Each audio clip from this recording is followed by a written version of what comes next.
Do you know how to be CEO?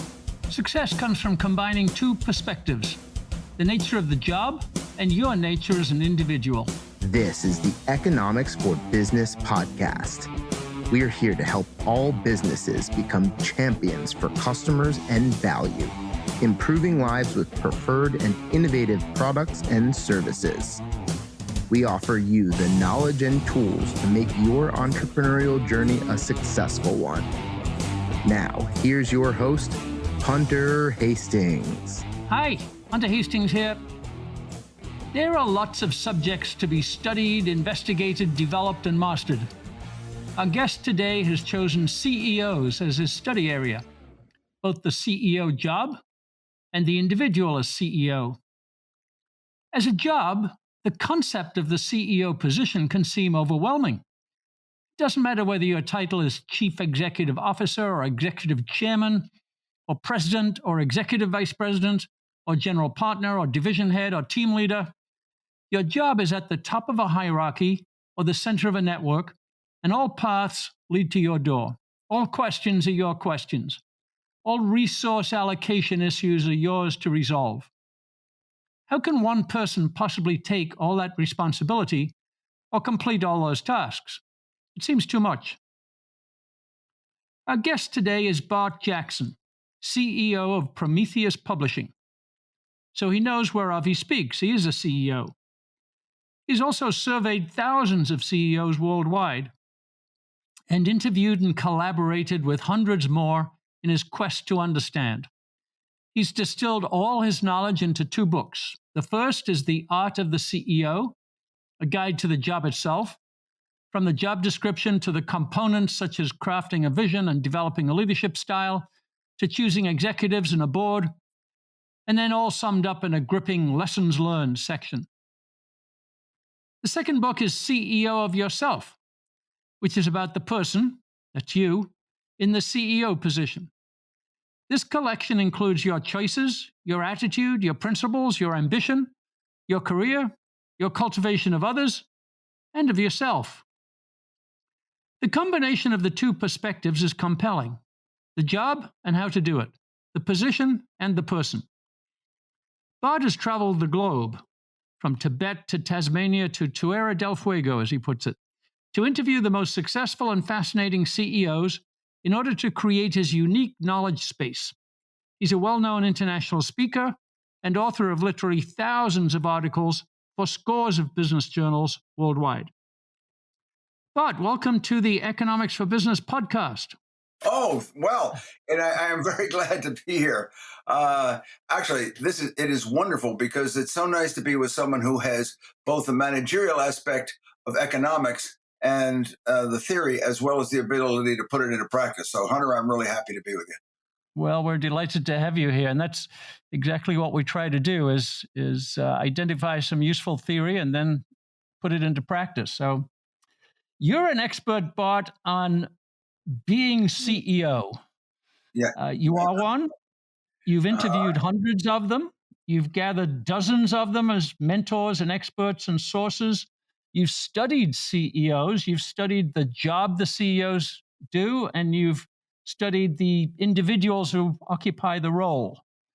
So we're going to try to download some of the immense wisdom you've gathered over the years in that activity. And I'm going to just give some context, which comes directly from one of your books, Bart, which we'll refer to as we go along. In The Art of the CEO, you define an audience, which is terrific. That's what we always advise people to do: know your audience. And you say it's individuals in a position of directing a private for-profit or a nonprofit organization with, you take a number, $3 million or more in revenue, which means it's of significant size, 50 plus employees. It's got other executives, so the CEO isn't acting on their own. They've got a board. But the title could be CEO, President, Executive Officer, Managing Director, Founder, Owner, all of those things. And you've also interviewed a lot of CEOs in S&P 500 and Fortune 500 and so on. So your data is vast. Let's start with how you got into this, your history of interviewing and analyzing CEOs. Where did it all begin? I have had just one of the most rare and privileged careers that I've spent my life wandering the globe, and I always say carting my pen in curiosity. But it's really my goal has been to find the most fascinating and interesting people and hold them to light. And I did this as a journalist from my earliest days, and I worked for several magazines, and then I went off on my own. Uh, Mainly, I could meet more people and make more money freelancing, and I did. And then I did it as an author, as a book author. And then for the last dozen years, I've done this as head of Prometheus Publishing and also hosting my own The Art of the CEO radio show. But in this all, there was something. I came from a family that was very outdoors oriented. This was back in the days when backpacking was called camping. And I became fascinated by the people who had done these amazing deeds. Piotr Jackson, who was the only man to paddle the Amazon from source to mouth. Verlin Kruger, who took his canoe around the Western Hemisphere, North and South America, the Americans on Everest. And I found out all this time I was writing about them and traveling with them. I found out I had these publishers who kept pulling me back into the world of business. And I found out something.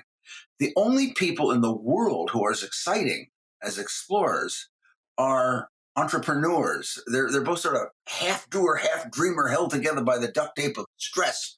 And it's wonderful. So I meet this guy, Piotr, who's down in the Kolka Canyon. We're going down the world's steepest canyon. We have this TV guy who's carrying his camera. The camera breaks. Piotr takes it into the tent. He's an explorer. Things need to be fixed right then.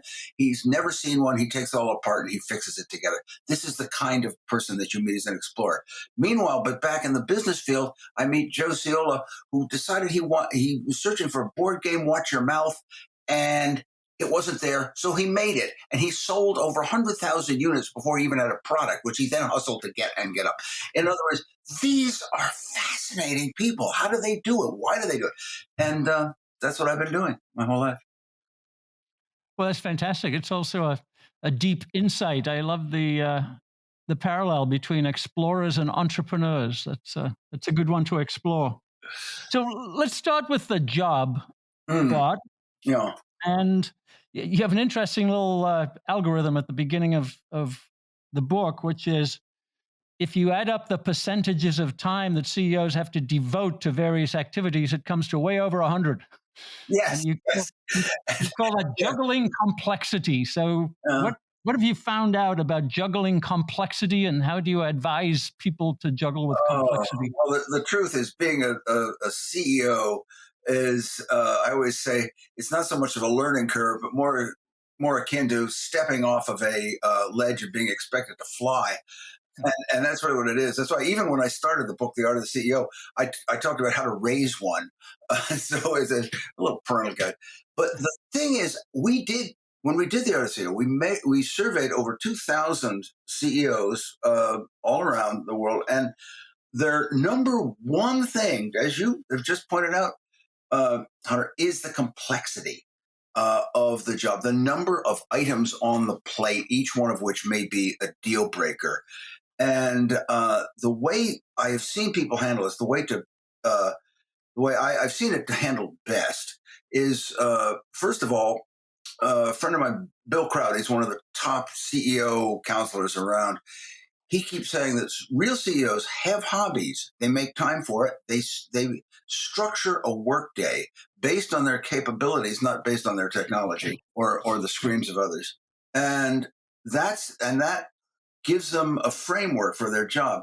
And the second thing is that then with the complexity, with all these items on your plate, you have to sort of separate the most important from the most immediate. And that's a very big challenge. And the way to do it, I've always felt, is to, number one, find the value proposition of your firm and what you're doing. In other words, if I make Ford 150 trucks, why is it that for some reason, the people who drive them see this as united with their Christian ethic. I mean, you really want to know what you are giving people. And with those priorities, that will sort out your priorities. You say, here's what I'm giving, here's what I want to be giving. And believe me, believe it or not, that actually sorts out how you get what projects need to be handled, because you know what's most important that way. And it's the other thing is, I was just quickly, you need to make decisions. You need to develop what I call a ready response advice team. Go through all the people in the factory, people who can, that you train and you set them on edge to give you the advice you need on a decision immediately, or get that input quickly, get in and get out with it. So that's the second thing. So you say one way to deal with complexity is knowing where you're going, which is vision and strategy and those kinds of business school buzzwords. Is that the same as having your value proposition implanted in your brain so that you always know which direction to go in? Do you equate those? No, you're right. The vision, and very sharp of you, Hunter, is that yes, you need the vision is something that you have, is that guiding light that you always have before you. It is your purpose, and I sort of pull the vision, the CEO's vision, is it's what do you want you and your firm to be? What do you want to be doing? And what do you want to be providing? And if you put those all together, basically, you come up with an idea that answers the question: why in God's name am I trudging into this office every day? What am I doing here, this madhouse? And now this is versus landmarks. Landmarks are sort of goals that you want to. A goal is a landmark that you want to hit on the way. And there's one British coal company which puts as its mission, we want to be the kind of company that produces 20 million tons of coal per annum, which is very lofty, I suppose, in its own way. But the deal is, I think the vision has to be a little more than that. Right. With apologies to the poet William Blake, there's two parts to a vision, as I see it. There's the what I call the vision of innocence, and the vision of experience. And the vision of innocence comes first. And by that I mean, what is Hunter Hastings taking over this company? What is Hunter going to do? What is your individual stamp that you're going to put on this firm? And your unique imagination launches is so you make our pharmaceutical company may be the resource tools for curing cancer, for those who cure cancer or whatever. In my own case, in my own firm, I looked at Bart's books and I looked at Prometheus Publishing, and I said, we want to provide the tools to help people to nudge business toward being a force for good. So there was something of my own personal belief in what I wanted in that, as well as what we were going to do, what we're going to be providing, and so forth. And after that comes what I call the vision of experience.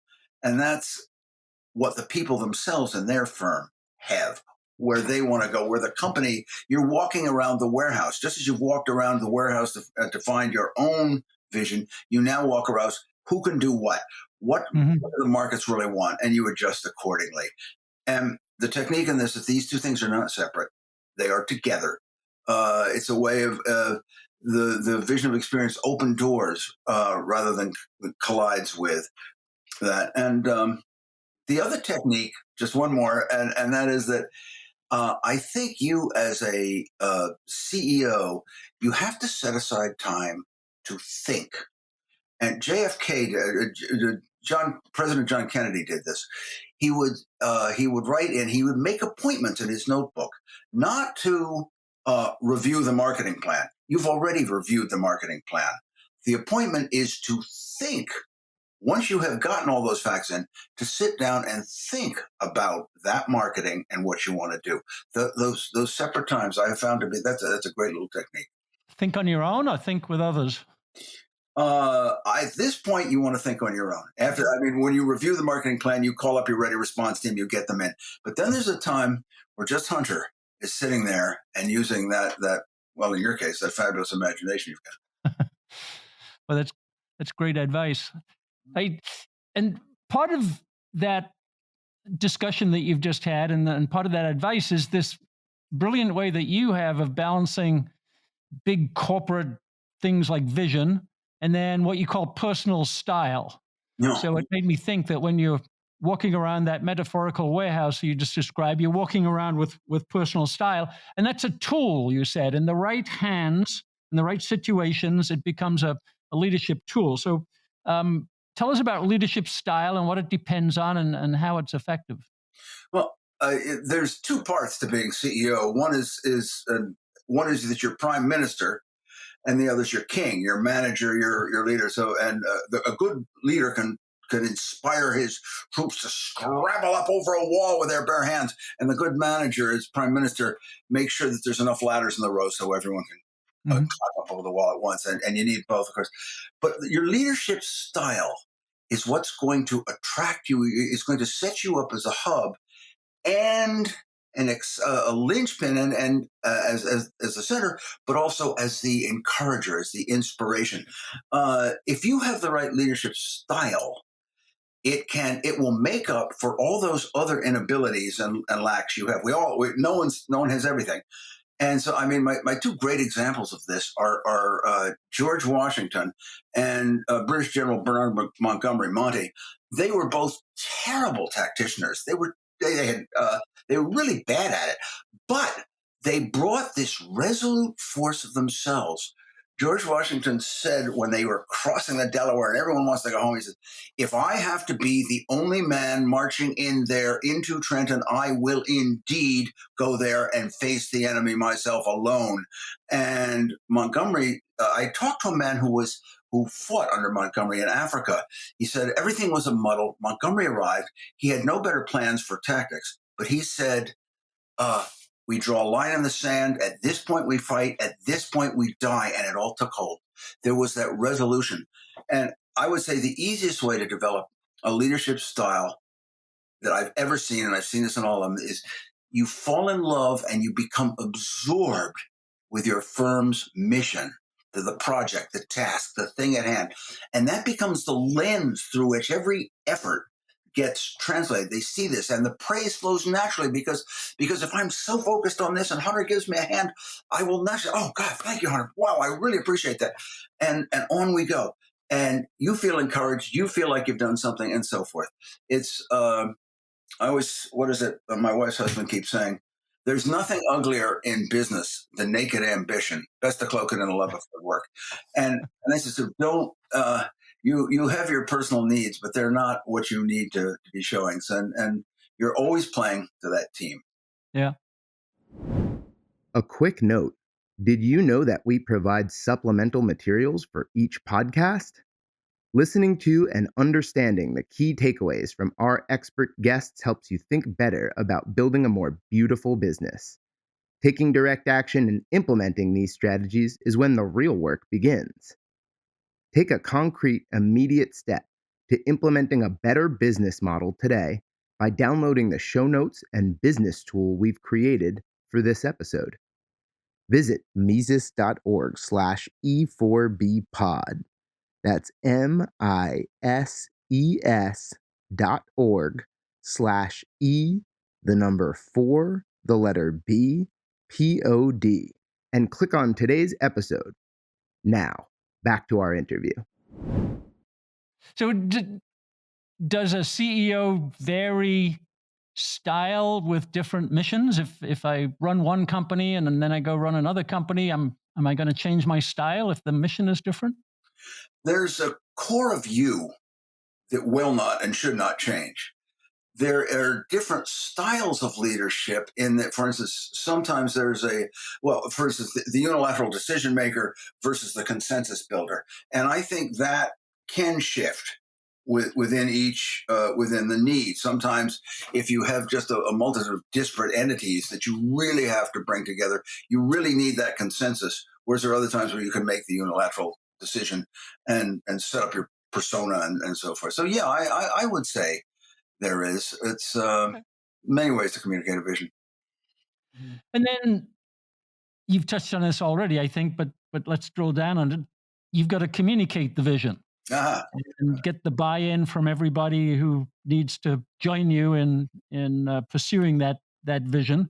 And is there any pattern for success there, Bart? You've seen a lot of people doing that kind of communication, and Yeah, well, millions of words of consulting advice have been given on communication. What do you discern as the key to it? well, there is. I will say is the one thing I have seen about every single successful person and that I've ever known is that they have absolutely nothing whatsoever in common, and which leaves room for you. You know, that's the way Right, I see it. I mean, right. but the well, there's lots of ways you can get. My favorite way came from a fellow named Joe Rigby, who was head of Pepco Holdings, a huge um, energy firm, and he had his vision, which he had his vision of innocence. He developed it, put his stamp on it, and then with whiteboard and lots of miles on airplanes, he visited all, I think it was 40,000 employees, set them up in small groups, brought his whiteboard out and says, here's what it is. Let me add. Now, what do you want to add to this? What do you see as the vision and so forth? That is very admirable. And I think it's very wise in some situations. If you can do Mhm. it, and if you're a guy like Joe and you have a logistics and so forth, you may not, that's not for everybody, but that something like that is a trend for communicating is it makes the vision a two-way thing. It's not a dictum hurled from Mount Olympus down at you who just sort of receive it. Uh, there is the feeling that I'm asking you for you want to do it, and I mean there is another way. I mean you can hold what I call many people have held what they call vision meetings. Denise Morrison, head of Campbell Soup, previous head of Campbell, Campbell yeah. Soup, said marvelous woman. She said we are going to we are going to grow into the company that meets all the needs of the food buying consumer. The total change from just the can of soup and Andy Warhol. The and so she got them together. And the trick to all of this is when you pull people together, you bring in, you talk about, you give that initial vision, then you bring in the names, you bring in all the people who will be involved, and you use lots of names, you use lots of departments. This is very inclusive. You talk about the strengths we have. All this time, you're naming and involving people, reaching and pulling them in all the time. And then the third thing, and once you've got that, you've got the people, and then the third step is to add your innovations. A fellow named Chris Blees, accountant, a brilliant accountant, said, oh, we're gonna turn this Biggs Coford accounting firm, of which he was CEO. He says, we are going to add on an investment banking arm. Here's why, here's how, and who's going to be involved. So, I mean, that would be sort of the third step. Hmm. With the innovation first. Yeah. So you used a term there, but two-way communication. But in Yeah. fact, I picked up from uh, something that you wrote in the book that you said idea flow comes back through the organization, but you called it four-dimensional idea flow, which sounds like very advanced physics. Uh, Yeah. how do you get four-way idea flow, and how do you encourage it? Quantumly speaking, it involves, oh, uh, Cecil Rhodes said they can't all be gems. Anyway, uh, the the whole idea is that is that you have an idea. There are ideas that are coming from all over your organization, and the way I've seen it is to use all the dimensions to get them. Number one, you want to have both ways. You want to have it vertically, so then an idea comes from anywhere along the line, and it goes up the flagpole, up the ladder to the decision makers. That's not necessarily the leaders. In so often there's about 5 people who can say no just to a project in a corporation, and only one who can say yes, or 2 or 3.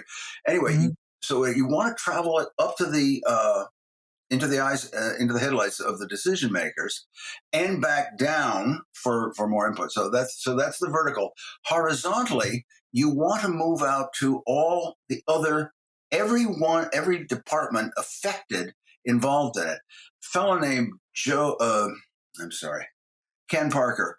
Uh, moved from cutting the lawns to becoming the CEO of Atlantic City Electric in 18 years, he would literally, when every task, he would go out and go to each department affected, and he would say, well, what can I, when I'm going to do this, how can I make it easier? You reach out to every department. So that's sort of a horizontal thing. The third dimension is to reach outside your corporate box, and that is you solicit the advice of vendors, of the shipping of the trucking firm, clients, of course, everyone outside whom your company touches. And believe me, you are going to win all kinds of points by soliciting their advice on a problem. And that's going to come back to praise you all the time. And the fourth dimension is, and as you say, good physics, is that of time. Ideas are most active in their infancy. You've got to catch them quick. They're also the most strongly defended in their infancy.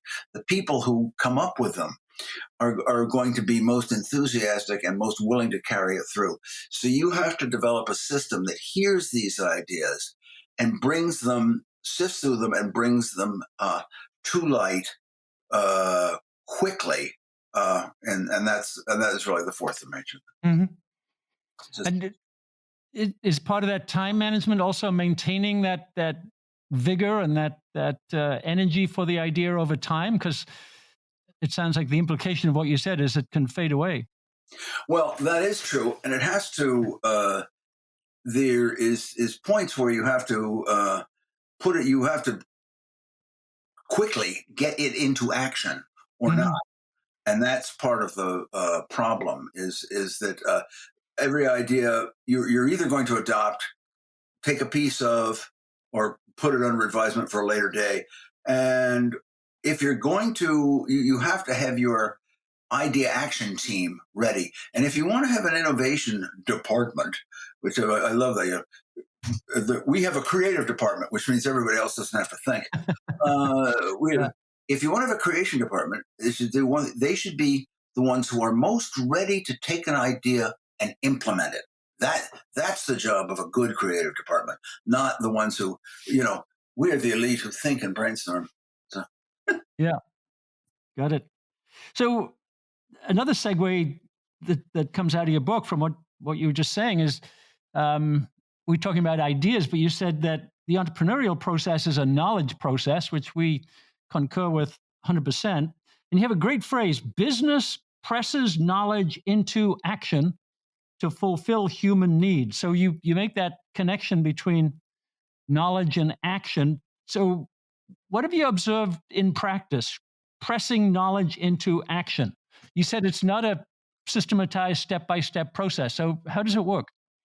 cogito ergo facit. I think before I make it or I create it. Anyway, that's really what business does. It's taking knowledge, and so the CEO himself has to be an incessant questioner and interviewer. And there's one of the old models. I don't know if you've ever seen the television show Star Trek: The Next Generation. There was a character on there who was Captain Picard, and on a couple of times, he was held up as the ideal leader, the ideal commander. And I took a count one time of the number of times he asked for support or questioned each one of his crew versus the number of orders he gave.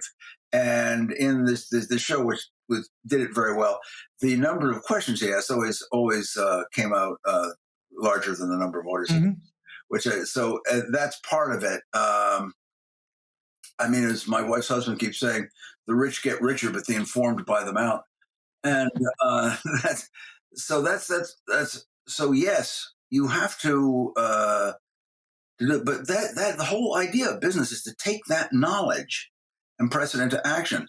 There was a fellow who didn't say, gee, what fun it would be to launch an online bookstore.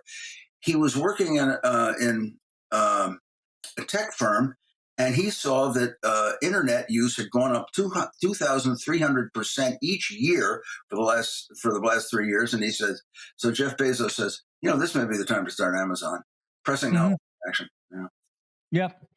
The challenge, though, it seems to me, is that knowledge is flowing at a great rate. There's so much knowledge.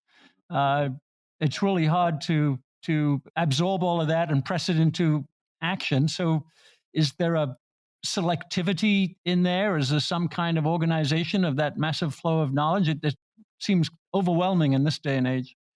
There's a massive flow of knowledge. I always say that technology has reduced the noble human pursuit of wisdom into the amassing of data. And I think we have to, if you can sort of make in your head this sort of a model of what's data, which is nothing more than the plural of anecdote, and what is then a fact, which can help you determine facts, which can help you then turn it into wisdom, which is that amalgamation of lore that helps us survive. And I think that we all have to, the way I've seen that is the way I've seen the people who do this best, and I don't do it very well at all, but the people I've seen who do it best are able to, they come in with what they're looking for before they read or look or view. They have some ideas of what they're looking at. They're flexible, of course, but I mean, they know what would be I need wisdom. I need to know if I'm going to do a reverse merger and IPO. I mean, IPO with a reverse merger, or if I'm going to go alone. And so they come up they know certain things they're looking for when they go in. That's really the ones who seem to do it best. Yeah. Interesting. That would be a scientific method, right? You've got a hypothesis. Now let's see if you can prove it or right, disprove it. Exactly. Another term that comes up a lot in business, and you mentioned it, is culture. And you have a provocative phrase: a CEO can never control a company's culture, but is the one who is credited or blamed for it. So, what have you learned about culture over the years? I've got to be fair. I'm not fond of talking about the buzzword culture. I mean, California, their idea of culture is yogurt, but they have both Silicon Valley and Silicon Valley, where cleavage meets cleavage, and and they seem to be doing all right. So I mean, culture is, as far as I can see it is the way people feel about work, and it is the way they behave at work when they think no one else is looking, and that is, and the truth is, no one behaves the way you think they should. And I know I'm married. I get that advice all the time. And so so this is why they can't really control it, because people are free will. You can nudge the company's culture as a CEO with your own attitude, but people are going to respond in their own way. I mean, you can what I'm saying. I guess you can create an atmosphere. That's really it. You may be open and friendly, and you may respect all the people at hand, and that gives you a feeling. You may be open to questions and communications. You may express urgency in your work without frenzy.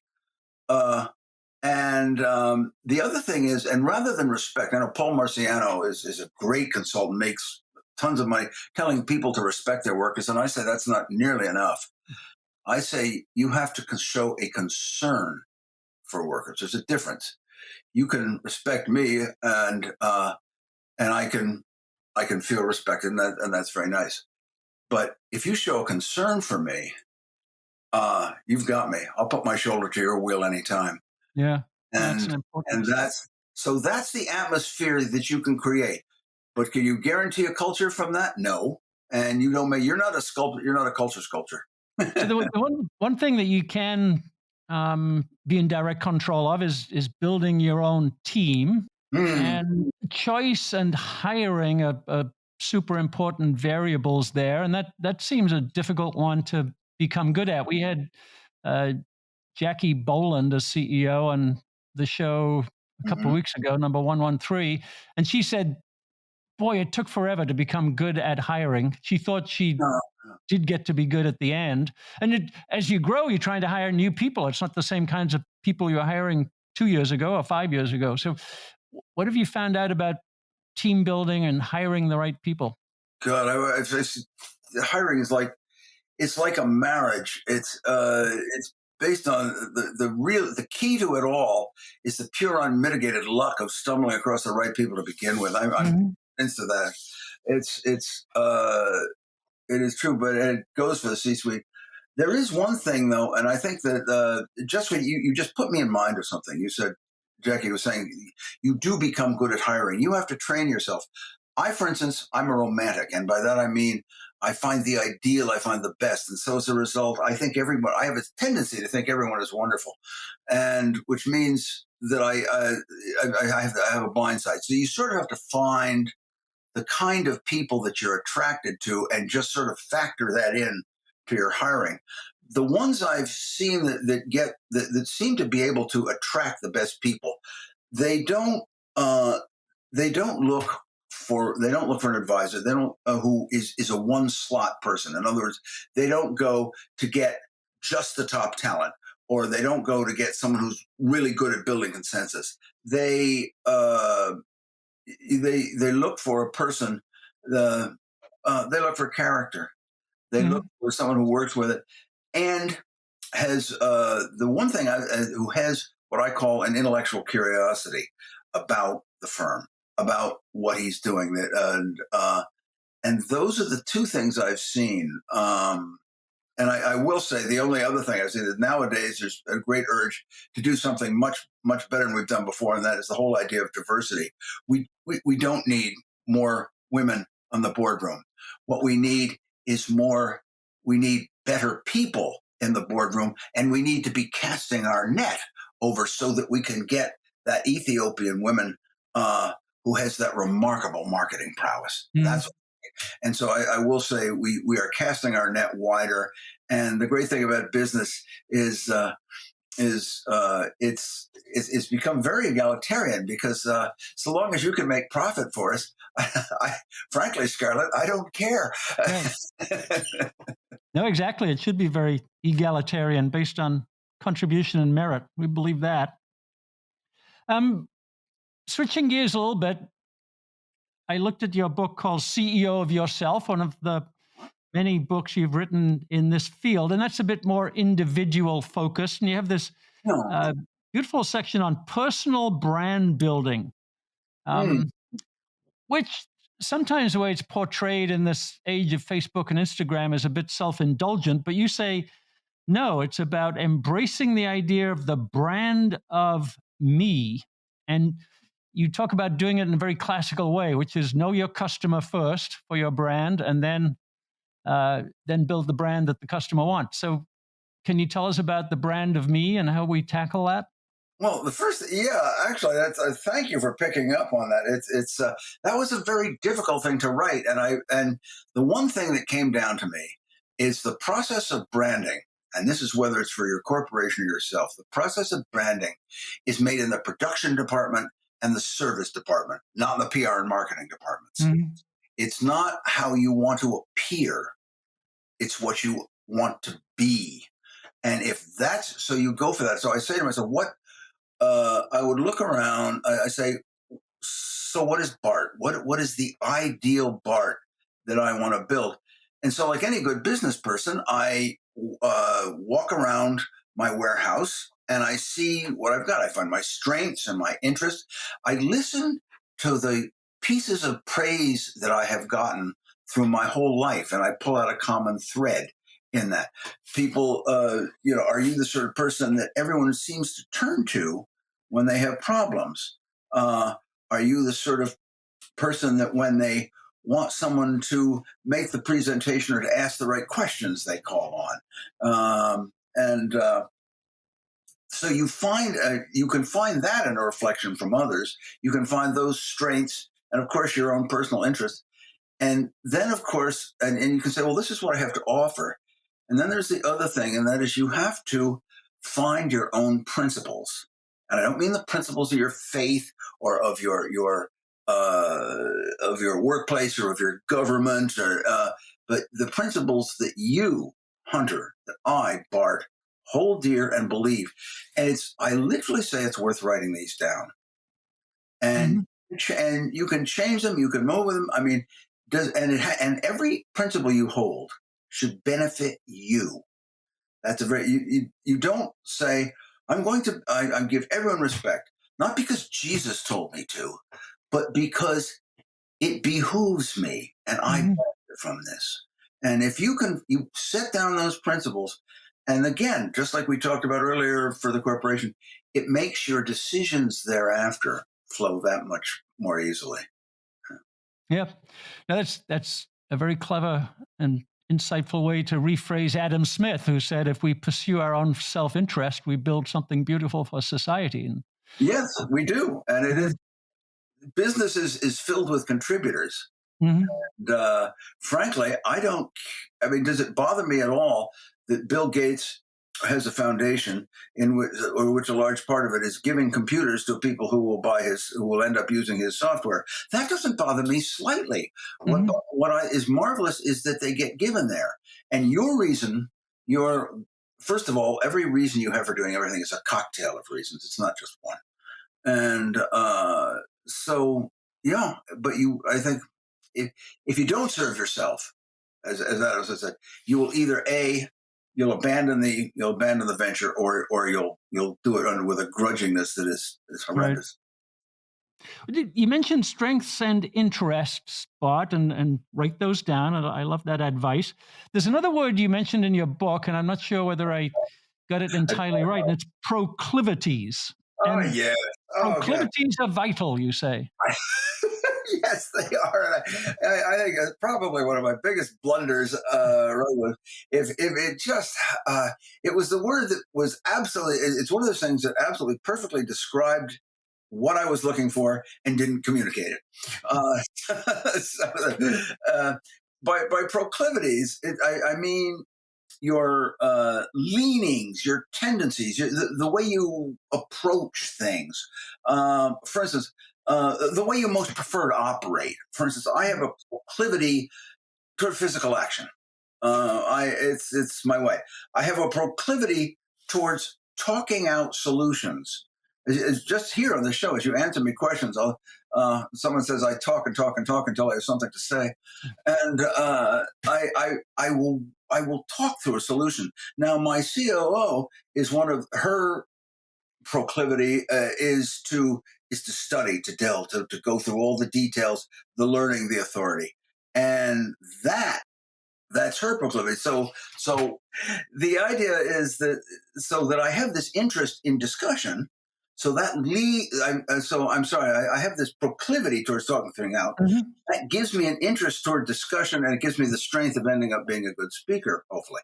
And my COO, for instance, will get the strength and of being able to grab me by the collar and filling me in with the vital details that I've, of course, gloriously overlooked.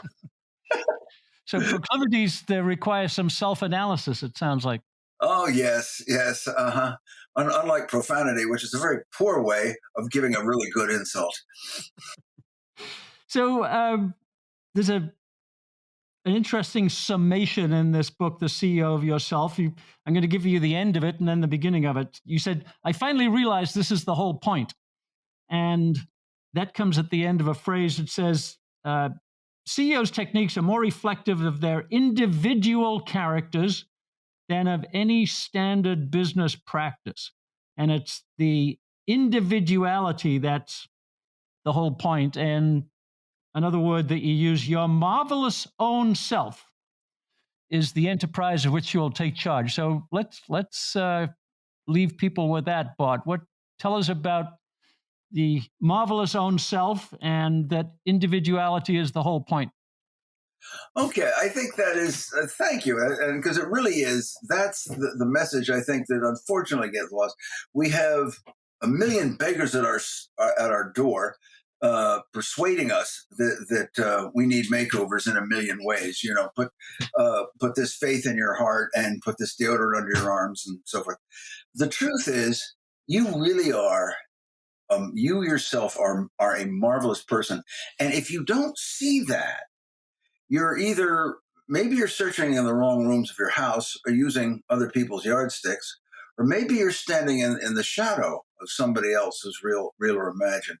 But if you walk around and find all those assets that you have, all the things that you're able to do, you will find that marvelous self. And that will lead toward being the person that you want to be. I kick off my radio show, the Art of CEO radio show, or I don't kick it off, somewhere in the middle of it, I always say, the good Lord has gifted you with the title and privileges of Chief Executive Officer of yourself. And since that's really the most important position you'll ever hold in your career, allow me to ask, is this the day you'll dust off your dreams or something? But the deal is that is, this is what you've got to deal with.